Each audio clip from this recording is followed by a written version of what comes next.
Hey everyone, in this video I'll be showing you how to make this neck removal jig, which is an indispensable tool to anybody doing guitar repair. This is similar to the commercially made jigs, but it's a fraction of the cost to make in the shop and should only take a couple hours with even modest equipment.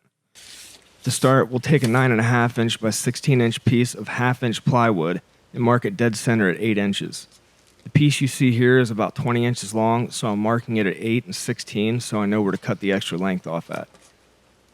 Be sure to use plywood here, as MDF or similar materials won't hold up, and solid wood could warp, shrink, or crack under the tension. Here I'm marking the center line with the squares so I can see it clearly.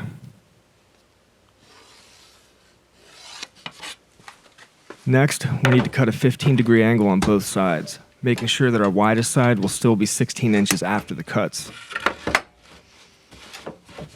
I'm making the cut from the widest side since that's where our measurements are marked, and that helps me see the markings more clearly.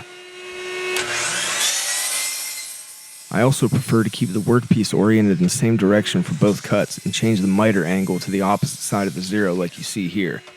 This just helps avoid any mistakes or miscuts.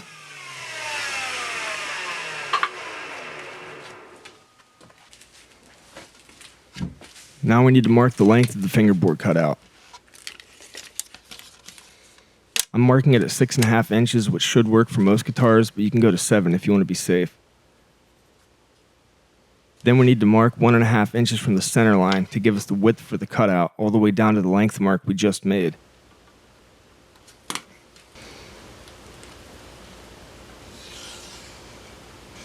To make this quicker, you can set your square at the length and use it to mark the end at the same time.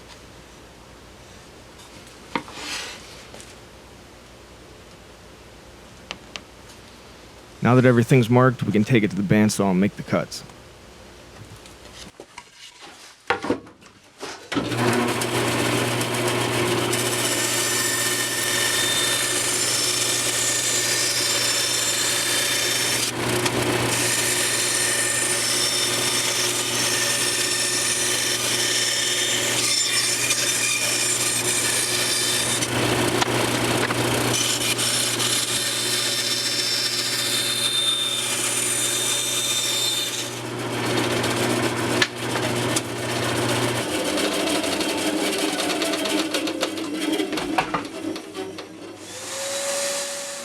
Here I'm taking a scrap piece of plywood and ripping it down to 4 inches to make the feet of the jig.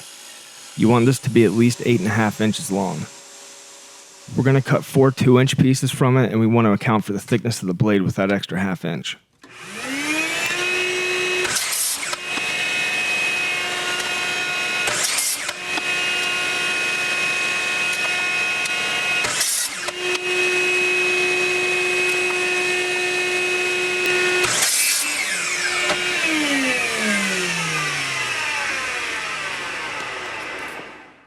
Now that the feet are cut, we can make some layout lines for them. This ruler is 1.25 inches wide, which is about how far we want the front feet from the edge, so I'm using it to mark their position.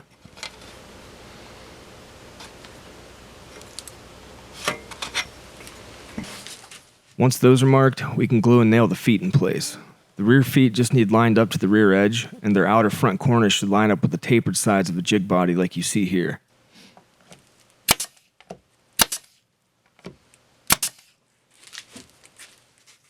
Next, we need to pad the feet somehow.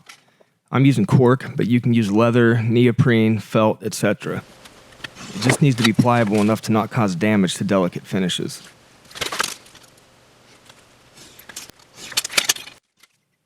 To glue it on, I'm just using CA glue.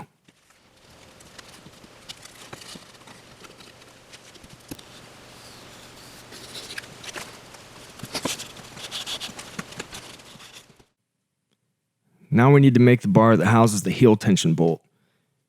You could use a piece of hardwood, although you'd want to make sure it is hardwood so it doesn't flex. Or you could use a scrap piece of metal like this old file, but you'd want to grind off all the teeth so you don't risk scratching anything. What I'm going to use is this piece of aluminum because it's the perfect size and I'll be able to tap this easily. What we'll want to do next is measure 1/2 inch from this front edge and mark a line.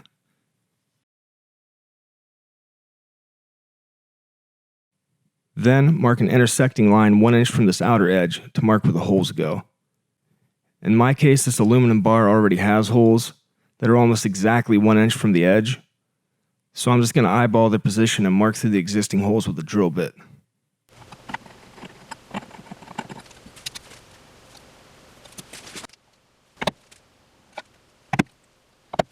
I'm going to be using 1/4-20 all thread for these, so I'm just going to drill 5/16 inch holes, but you guys can use whatever thread type you want or whatever you have laying around. While I'm at the drill press, I'm also going to drill out the slots for the waist clamp. So first we need to mark a line at 1 inch since the feet are 2 inches. This roller is exactly 1 inch wide, so I'm using this to mark the line. Next, from the corner, we need to mark 1 inch and 4 inches to give us the length of the slot.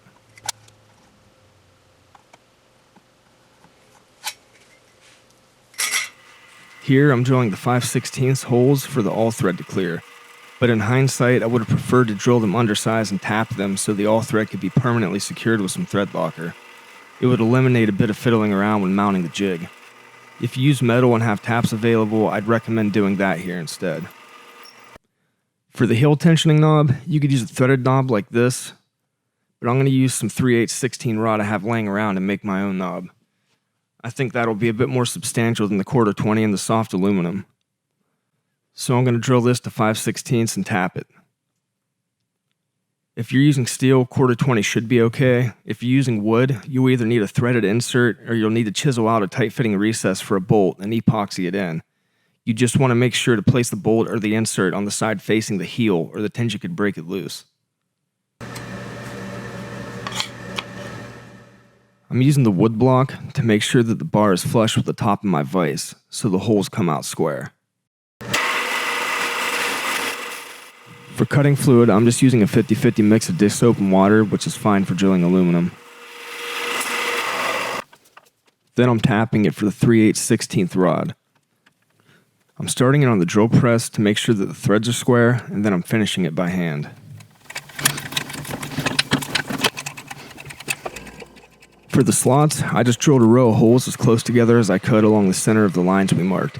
Then I'm using the drill bit to hog out the remaining material. It's crude, but it works. A router would be the best tool for the job, but this saved a good bit of time and the slots don't need to be perfect. With a bit of filing, they're as good as they need to be. The next step is to cut the 1/4-20 rod into 2 8-inch long pieces to mount the tensioning assembly to the body.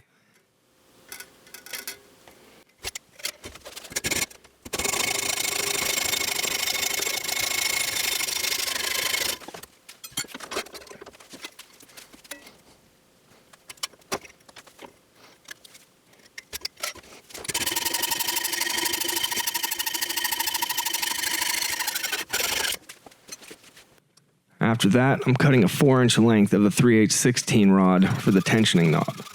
I need a bit of extra length to account for the knob I'm going to be adding later. Then we need to clean up the end of the rods like you see here so they thread smoothly.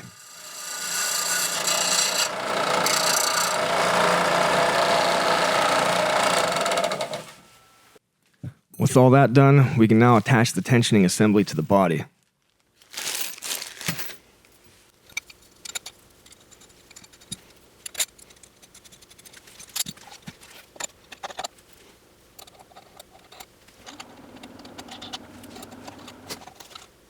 For the knob, I'm using a 2 1/4 inch diameter scrap from a hole saw cut. I'm just roughly marking it into 4 quarters and then using a nickel to draw the cuts I want to make. Then I'm rough cutting it, sanding the inner radius, sanding the outer radius, drilling the center, and tapping it for the 3/8-16 thread. Once that's done, I'm saturating the female threads with CA glue to strengthen them and quickly threading the rod into the handle, making sure enough thread protrudes to add a nut to the outside. I'm also tightening a nut against the inside as well to make sure the handle is secured. Then it can be attached.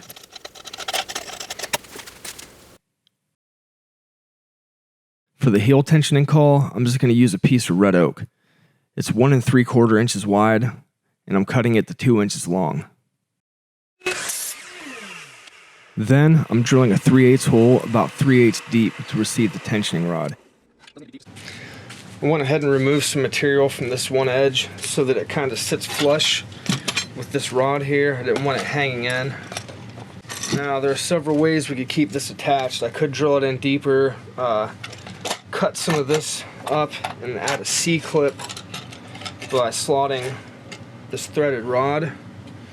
But I think I'm just going to do this the poor man's way. I'm going to drill a couple holes in the corners here, just going through, and then I'm going to use rubber bands that tie down into these holes here, and that should just keep it in place so it doesn't fall off, and it'll still be able to move up and down with this.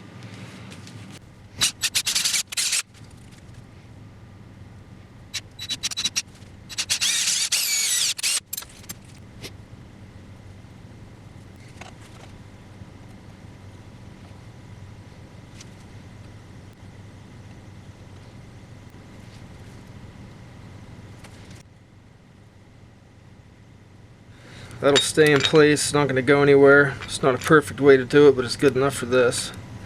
All we need is for that to just stay there. Last thing to do is make the bottom brace for this. Just go on the bottom of the guitar. I have this scrap left over from cutting this, and it's perfect. It's exactly 14 inches. And all I need to do with this is just cut a couple slots that will match up with these. They don't have to be perfect. I'm just going to center this and then mark out where these end. Again, just roughly.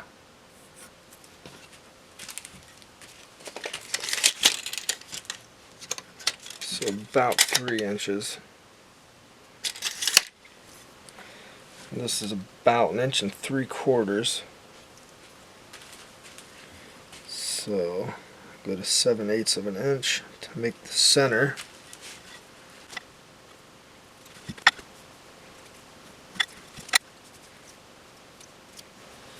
And I'm just going to grab a piece of kerfing and just use that to kind of mark the width I need to cut away. Alright, then we'll just cut this away with the bandsaw.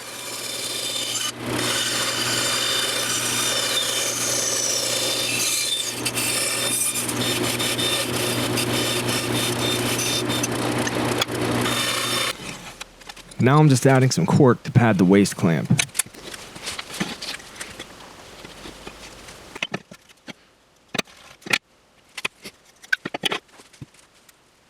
Once that's done, the entire jig is basically finished. I recommend using washers where the wing nuts contact the wood so that the jig doesn't get worn out. All that's left to do now is clean it up a bit on the router.